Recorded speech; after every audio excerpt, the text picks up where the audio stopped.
어머님 앞으로 되도록이면 문자로 연락 주세요. 어머님, 앞으로 저한테는 그냥 연락 안 해주셨으면 좋겠어요. 불편한 상황 안 만들면 좋겠어요. 혹시 무슨 일 있으시면 창훈 씨한테 말씀해 주세요. 안녕하세요. 저는 올해 67, 3남매를 키우고 평범하게 살고 있는 주부입니다. 젊을 땐 살림에 보태기 위해 학교 앞에서 분식집도 하고 아이들 도시락 싸느라 새벽마다 쌀 씻고 김밥 말고 그렇게 살았죠.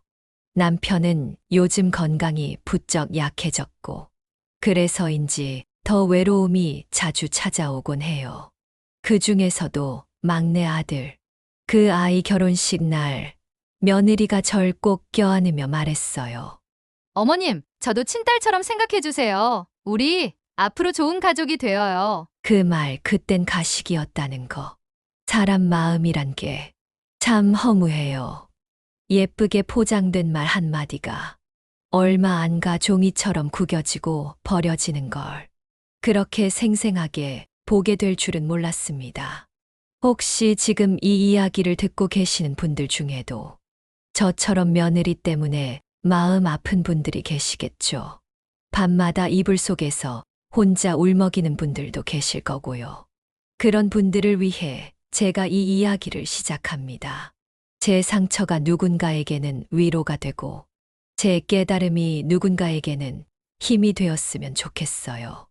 아, 그리고 지금 황혼공감 채널을 처음 들어보시는 분들께 말씀드리자면 이곳은 우리 같은 중년들의 진짜 이야기를 나누는 공간입니다.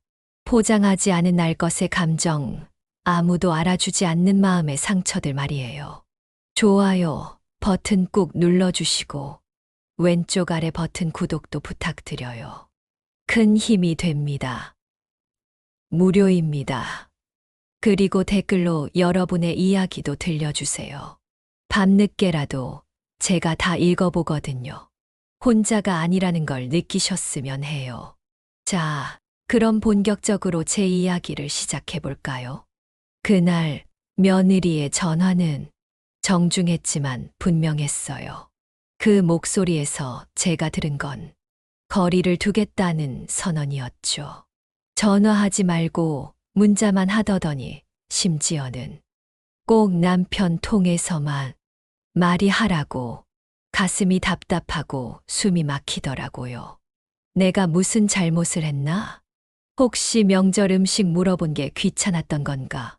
잡채 좋아한다고 해서 준비한 건 혹시 부담이었을까? 상전이니라 임금님이라도 되는 듯 했습니다. 아무리 생각해도 그럴 만할 일도 없었습니다. 며느리를 부려먹은 적도 오라가라 한 적도 없고 시집살이 시킨 적도 없었습니다. 제 머릿속엔 계속 그런 생각만 맴돌았어요. 사실 저는요, 큰 며느리랑은 참 잘 지냈거든요. 명절이면 둘이서 웃으며 전 부치고, 애 키울 때도 아플까봐 무거운 건 먼저 들고, 그렇게 정이 쌓였었죠. 그러니 더더욱 막내 며느리와도 그렇게 지내고 싶었어요. 그 말을 들은 다음 날, 나는 괜히 휴대폰만 만지작거리며 혹시 문자라도 오지 않을까. 기대 아닌 기대를 하고 있었어요. 하지만 아무런 메시지도 없더군요. 며칠 후 아들에게 전화가 왔어요. 엄마, 그 집들이 말인데 그게 오해가 있었어요. 오해. 나는 당연히 가족끼리는 다 모이는 줄 알았고, 그래서 며느리에게 음식 뭐 좋아하느냐고 물었죠. 그랬더니 잠깐의 침묵 끝에 대답이 돌아왔어요. 창훈 씨랑 얘기하세요. 저 지금은 좀 바빠서요. 아, 또 나한테 직접 얘기하긴 싫다는 거구나. 괘씸한 생각이 들더군요. 기억나요. 그 아이 결혼식 전날 손수 만든 과일청을 들고 와서는 어머님, 제가 직접 만들었어요. 몸에 좋아요. 꼭 드셔보세요. 그러며 참 다정하게 웃었죠. 그때 나는 아, 내가 복 받았구나. 그렇게 생각했어요. 그런데 지금은요. 이 아이가 내게 건네는 건 선물도 말도 눈빛도 아닌 거절이라는 두 글자뿐이네요. 나는 어쩌다 이 아이에게 부담스러운 사람이 되었을까? 집들이 날이 지나도 나는 초대받지 못했고, 전에 들은 얘기로는 지인들만 조용히 불렀다고 했어요.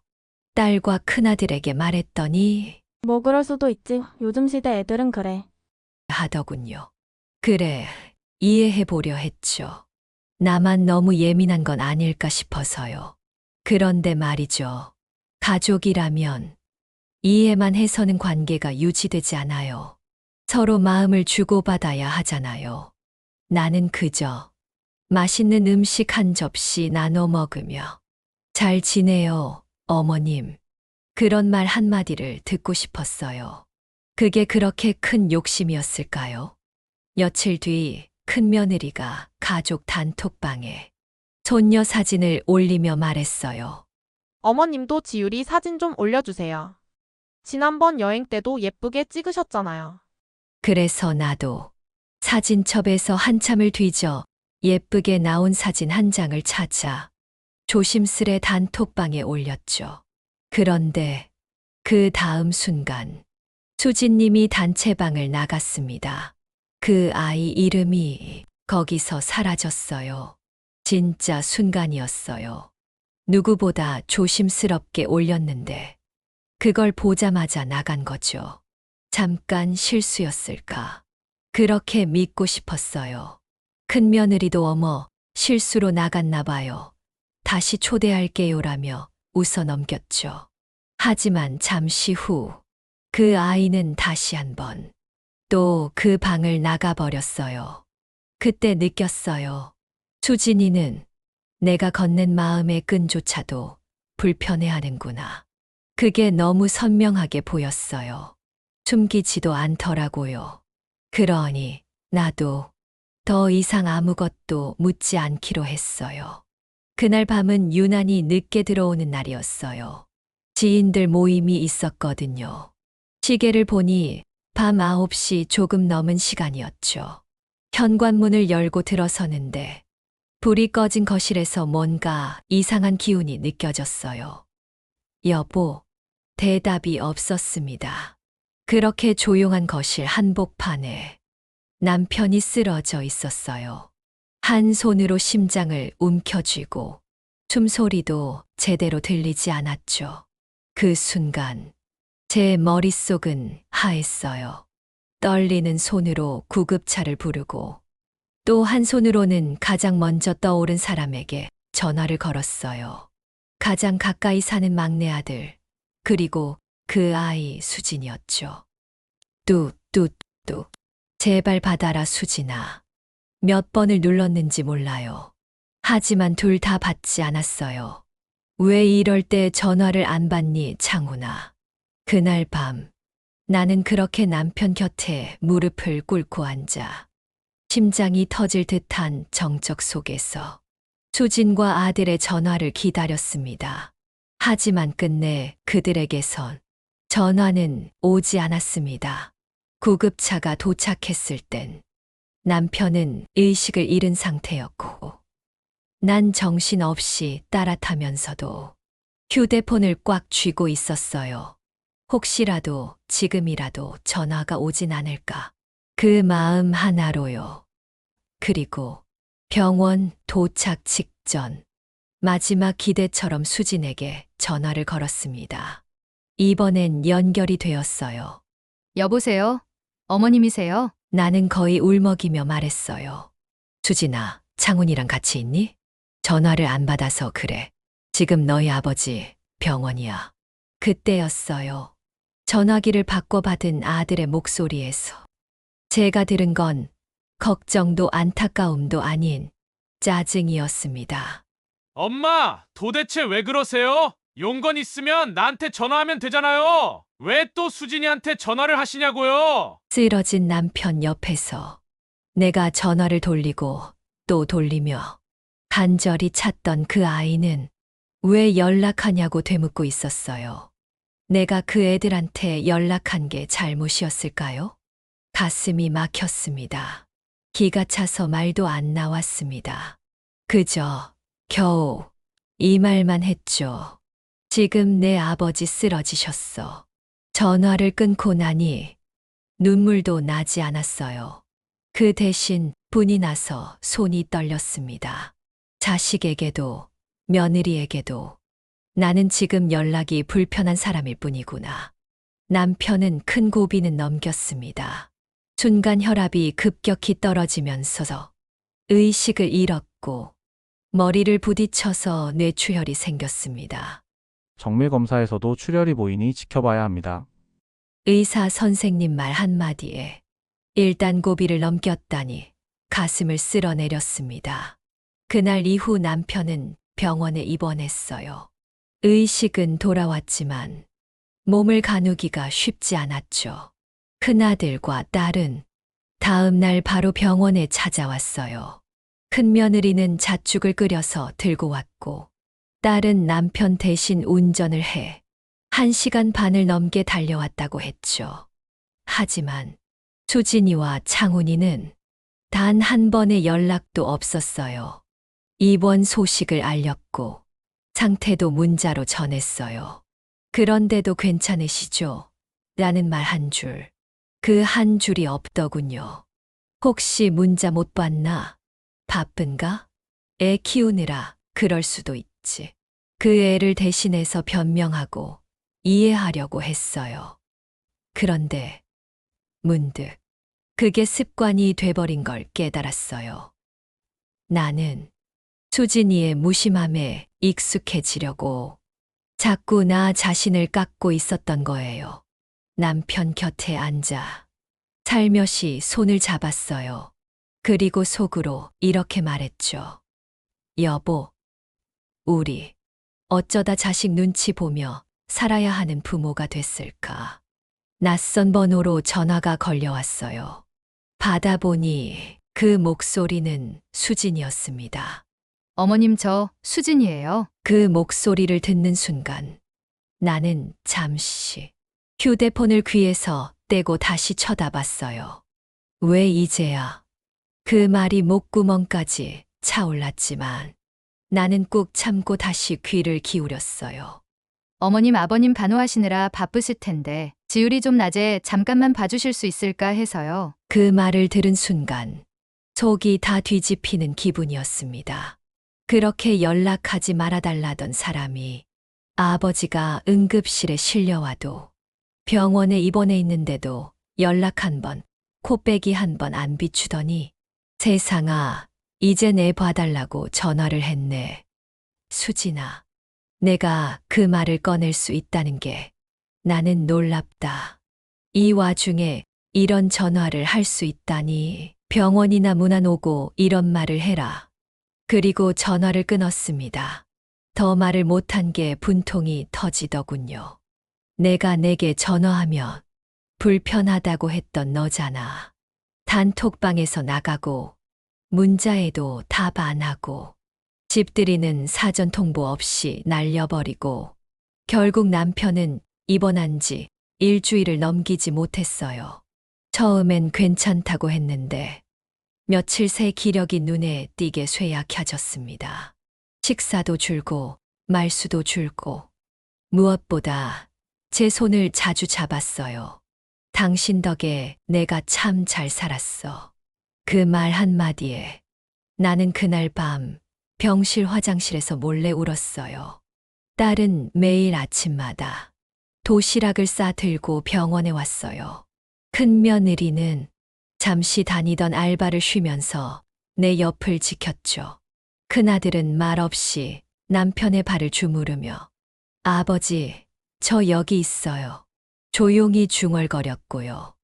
하지만 창훈이는 그리고 수진이는 끝내 병원에 나타나지 않았어요. 내가 문자를 보냈을 땐 이번 주는 업무가 몰려서요. 지율이도 어린이집 적응 중이라 라는 답이 왔죠. 그땐 이미 남편이 중환자실로 옮겨졌을 때였어요. 그 애들은 아버지에게 마지막 인사조차 안 했죠. 장례식엔 수많은 사람들이 왔다 갔습니다.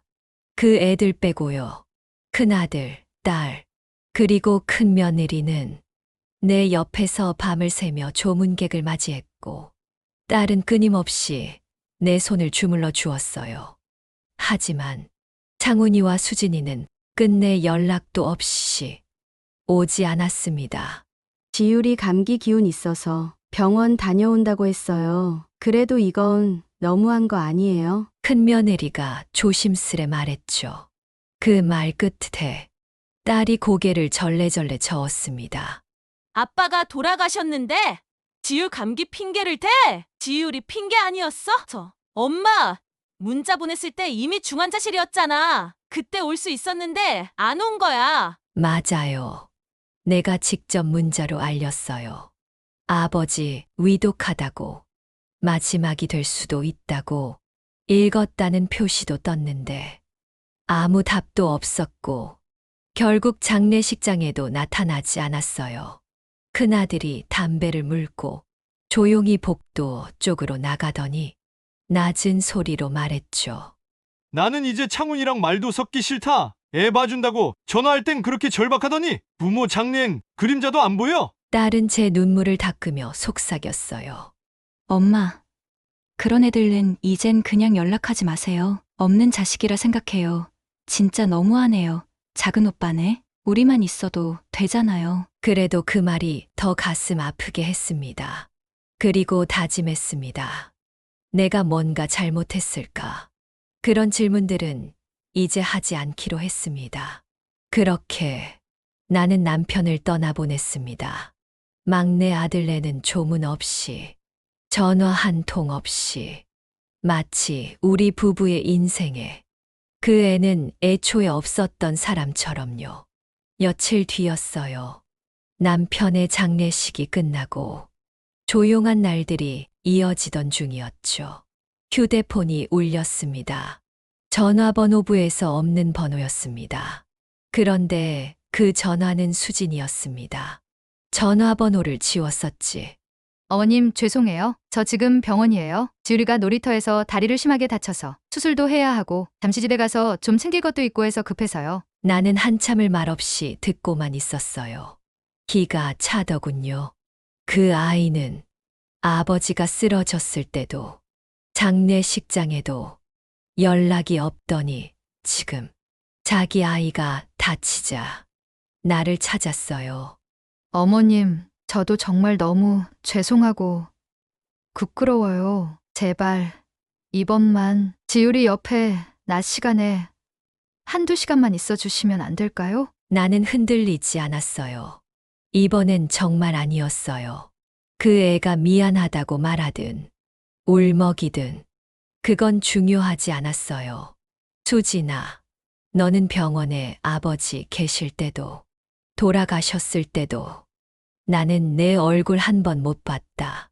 정말 죄송해요. 제가 너무 무심했고 그땐 무슨 말로도 설명이 안 되지만 애가 다치고 나니 정말 누구보다 어머님밖에 부탁할 사람이 없어요. 그랬겠지. 만만한 건 나니까. 근데 수진아, 나는 이제 누구한테도 필요할 때 찾는 사람이 되고 싶지 않아.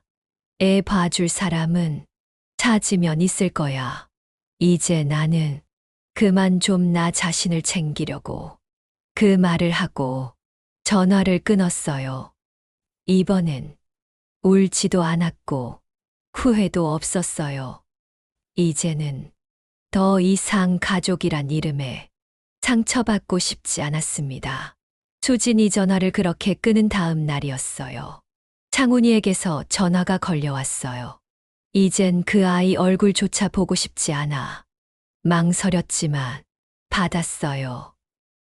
엄마, 수진이 병원에서 울고 있어요. 진짜로 자기가 너무 후회한대요. 미안하단 말 계속해요. 어젯밤에도 애기 옆에서 계속 울고 있었어요. 창훈아, 너네들은 아버지 돌아가셨을 때도 울지 않았어. 엄마, 그래도 지율이는 죄 없잖아요. 죄 없지. 연락을 끊고 염치 없었던 건 너희들이야. 창훈은 말없이 숨을 고르더니 이렇게 말했어요. 엄마, 조진이랑 한 번만 직접 통화해 주실 수 있을까요? 나는 그 말에 작게 웃었습니다. 그리고 명확하게 말했어요. 창훈아, 내가 수진에게 꼭 전해줘. 앞으론 꼭 연락할 일 있으면 너를 통해 하라고 해. 그리고 내가 죽어도 작은 며느리한테는 연락하지 말라고 유언장에 써놓으마. 며느리한테 들은 말을 고스란히 되돌려 주었습니다. 엄마, 아들은 앓는 소리를 했습니다. 솔직히 내가 아들을 결혼시킨 거지. 내가 며느리랑 결혼한 게 아니잖니? 내가 관여할 바가 아닌 것 같다. 엄마 저희가 많이 잘못했어요. 죄송해요. 사정이 그러니 이번만 좀 봐주세요. 며느리가 연락하지 말라고 한 거니 마음에 잘 새겨둔 거다. 연락하면 안 되는 사이인데 애를 봐주니? 너희 애는 너희가 간병해라. 그리고 너도 앞으로 전할 말이 있으면 문자만 해라. 그렇게 전화를 끊었습니다. 속이 시원했습니다. 저희들 필요할 때만 연락하는 애들이 괘씸했습니다. 그러니 손주 병간호할 마음은 도저히 없었습니다. 앞으로 작은 아들네는 작은 부탁도 안 들어줄 작정입니다. 막내 아들 내외는 크게 후회했지만 너무 늦었죠. 나도 그들을 거부할 권리 정도는 있다고 생각합니다. 자, 여러분. 지금까지 전화 한 통이 죄가 된 시대. 그 이야기 끝까지 함께 해주셔서 감사합니다. 가족이라는 이름 아래 말 한마디 참으며 살아온 분들 많으시죠. 하지만 그 참음이 쌓이면 때로는 존재 자체가 가벼워지기도 합니다. 오늘 이야기는 바로 그 참는 사람의 용기 있는 단절을 말씀드렸습니다. 사람을 끄는 게 아니라 더는 나를 깎아내리지 않겠다는 선택. 그것이 바로 이 이야기의 핵심이었어요. 황혼공감이 전하는 오늘의 지혜는 내 마음을 무시한 사람에게 더는 설명하지 마세요. 이해받지 못한 지난 시간까지 꼭 안아줄 사람은 결국 나 자신뿐입니다. 여러분의 생각은 어떠셨나요? 좋아요, 구독, 댓글은 앞으로 더 많은 진심을 놓치지 않으실 거예요. 오늘도 끝까지 들어주셔서 고맙습니다. 여러분, 오늘도 당신의 감정은 소중합니다. 우리 또 만나요.